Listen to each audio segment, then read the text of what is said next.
How's it going, you guys? So in this video, I'm going to be talking about a ketogenic metabolism and how different diets can actually influence the amount of sleep that you might need for healthy functioning throughout the day, for proper brain health and longevity.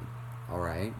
So there have been studies on Aboriginals and hunter-gatherer tribes who are essentially indigenous, basically Paleolithic people. You can think of them as, but they're humans that still live in the ancient way, right? The way we think that humans are meant to live, living by our natural circadian rhythms and as natural as possible.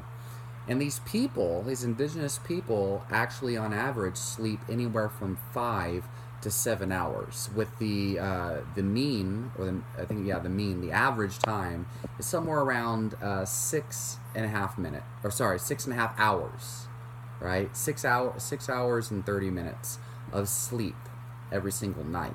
Okay, and the interesting thing is that they go to sleep before sundown and wake up before sunrise. So for some reason, according to the evidence I've seen, the lighting is not the actual stimulus for sleeping and waking in these people. But what they found is actually the shift in temperature. During the nighttime, temperature tends to go down and it gets a bit colder, and then as before the sun rises or whatever during the morning, the temperature increases and it gets hotter, and they wake in response to the temperature increase. Regardless, though, these people tend to get only 6.5 hours of sleep. And so in these hunter-gatherer tribes, typically their macronutrient ratio, they tend to be eating more fat and less carbohydrates. And not to mention, they are only eating one meal a day, okay, in the evening. And they might have the rare or occasional leftovers for breakfast, all right? Keep in mind, they don't have refrigerators and things. So they are fasting and eating less carbohydrates, and most likely the majority of them are running on ketogenic metabolism, burning body fat for fuel.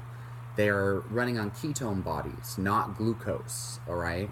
Not glucose. And so you could, so 6.5 hours a day, naturally, right? And this has actually been reinforced time and time again on these people. Now you take the average American, right? The vast majority of people, they, even with 7 to 9 hours of sleep, these people for some reason tend to be sleepy and groggy throughout the day regardless. Now, of course, in America, we are overworked, we are overstressed. What else are we? We're overfed. And what is the predominant source of calories in the modern American diet?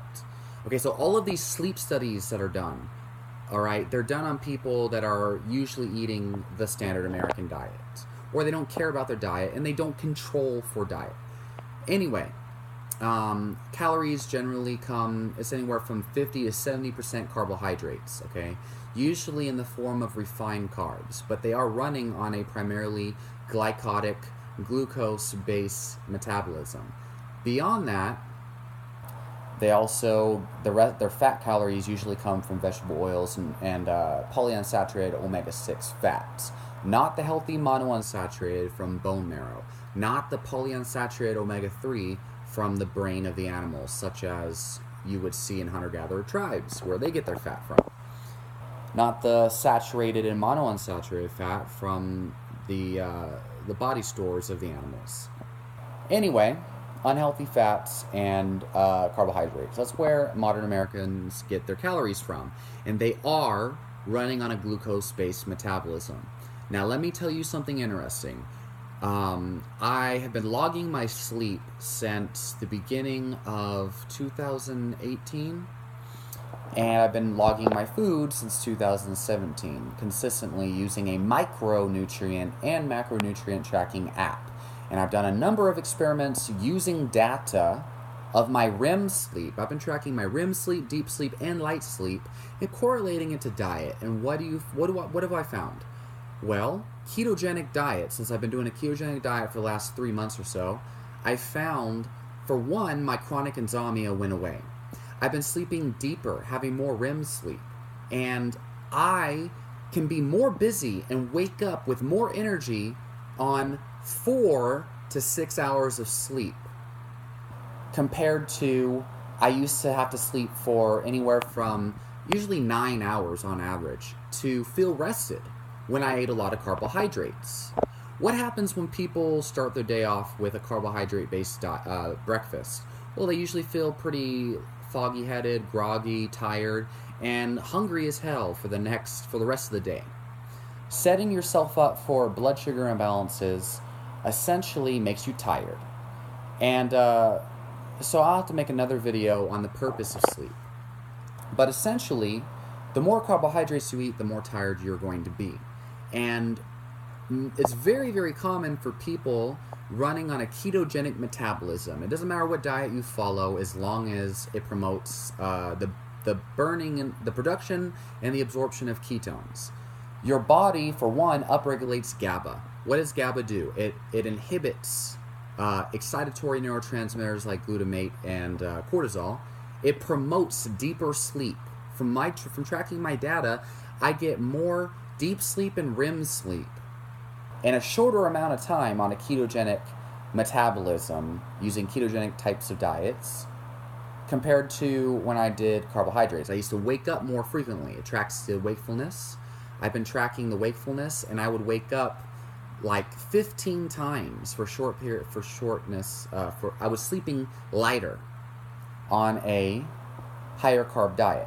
Now on a ketogenic diet, I still wake up like 4 times in the middle of the night, and I don't remember it. Everyone wakes up periodically in between sleep cycles, but I wake up less, like 4 times a night on average, and I'm getting like 2 hours, around 2 hours of deep sleep and 2 hours of REM sleep within like 6 hours.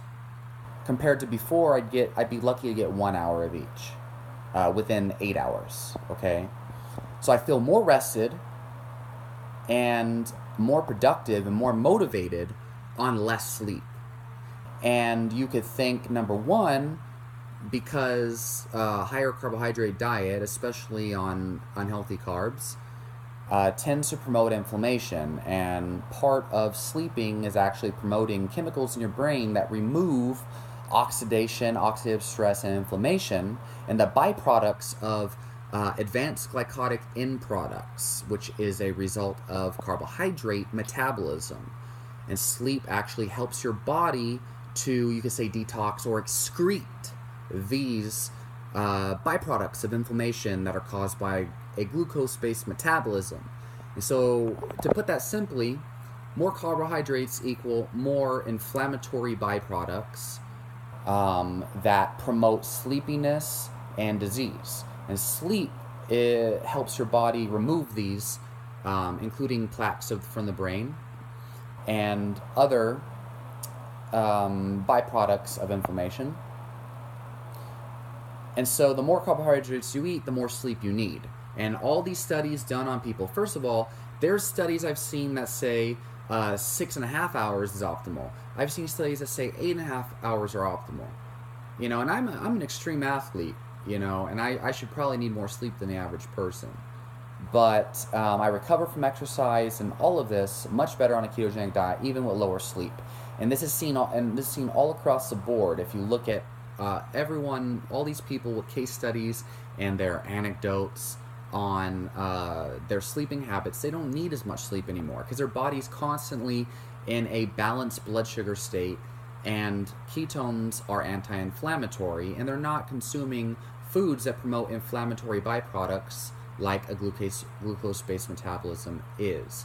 And so there's really no studies on sleep that control for nutritional habits and macronutrient ratios such as ketosis versus glucose-based metabolism. But the point is, everyone's going to need different sleep, and what you eat can actually change how much sleep you need and how rested you feel on how much sleep.